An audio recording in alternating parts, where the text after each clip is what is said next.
വാക്കുകൾ പൂക്കുന്നിട പുസ്തകം വാക്കിട പബ്ലിക്കേഷൻസിലൂടെ ജൂലൈ 27-ന് പ്രകാശനം ചെയ്യുമെന്ന് വാർത്താ സമ്മേളനത്തിൽ അധികൃതർ അറിയിച്ചു. 2022 ലേങ്ങണ്ടിയൂർ കേന്ദ്രമായി രൂപംകൊണ്ട നവ എഴുത്തുകാരുടെ സാംസ്കാരിക കൂട്ടായ്മയായ വാക്കുകൾ പൂക്കുന്നിടം എന്ന കൂട്ടായ്മയാണ് വാക്കിടം പബ്ലിക്കേഷൻസിലൂടെ വാക്കുകൾ പൂക്കുന്നിടം എന്ന ഗ്രന്ഥം ജൂലൈ 27 വൈകിട്ട് 4 മണിക്ക് തൃശൂർ കേരള സാഹിത്യ അക്കാദമി ഹാളിൽ വെച്ച് ആലങ്ങോട് ലീലാകൃഷ്ണൻ പ്രകാശനം നിർവഹിക്കുന്നത്. കവി PN ഗോപികൃഷ്ണൻ ഏറ്റുവാങ്ങും. കൂട്ടായ്മയുടെ ജനറൽ കൺവീനർ സിമി അൻവർ അധ്യക്ഷയാവും. Kavitha Balakrishnan, Engandiyur Chandrasekharan, advocate Asha Unnithan, advocate VD Premprasad, doctor Jaya PS, ED Davis, Archana KM, Girish എന്നിവർ ആശംസ സംസാരിക്കും. PB ഹുസൈൻ പ്രസാധകം മൊഴിയും.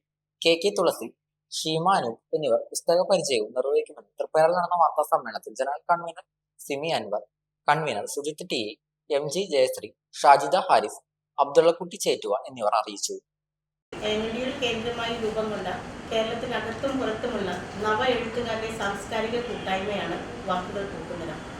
2 വർഷം പിന്നിടുമ്പോൾ സ്വന്തം പ്രസാധക സമിതിയായ വാക്കിടം പബ്ലിക്കേഷൻസിലൂടെ പ്രഥമ പുസ്തകം വാക്കുകൾ പൂക്കുന്നിടം പ്രകാശനം ചെയ്യുകയാണ്.